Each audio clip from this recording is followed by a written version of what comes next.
Sudah diizinkan pulang, kondisi Tukul Arwana belum pulih sempurna seperti sebelum dirawat intensif di Rumah Sakit Pusat Otak Nasional RSPON Jakarta.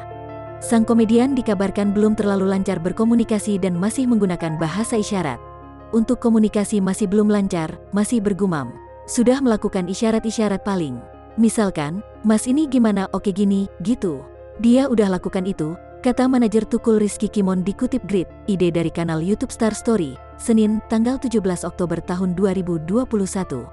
Walaupun belum dapat berbicara, saat ini Tukul Arwana masih menjalani fisioterapi wicara agar sang komedian dapat kembali berbicara seperti sedia kala.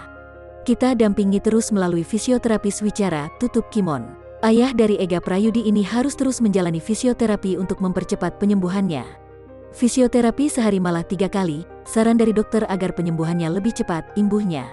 Rizky Kimon mengatakan jika pria berusia 58 itu masih mengeluh soal kondisi kesehatannya walaupun saat ini sudah mulai membaik. "Kalau keluhan pasti masih lemas, masih kaku, masih harus fisioterapi," ujar Rizky Kimon di kawasan Cipete, Jakarta Selatan, Minggu, tanggal 17 Oktober tahun 2021. Tak hanya itu, Tukul juga didampingi 2 perawat yang disarankan oleh dokter untuk menjaganya selama 24 jam.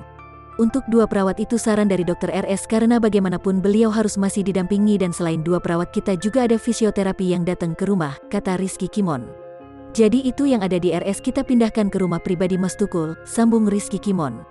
Tetapi kabar baiknya Tukul Arwana sudah mulai bisa bergerak dan tidak hanya berbaring di tempat tidur. Pria 48 tahun itu pun sudah bisa duduk, meskipun masih harus mendapat bantuan dari orang-orang sekitarnya.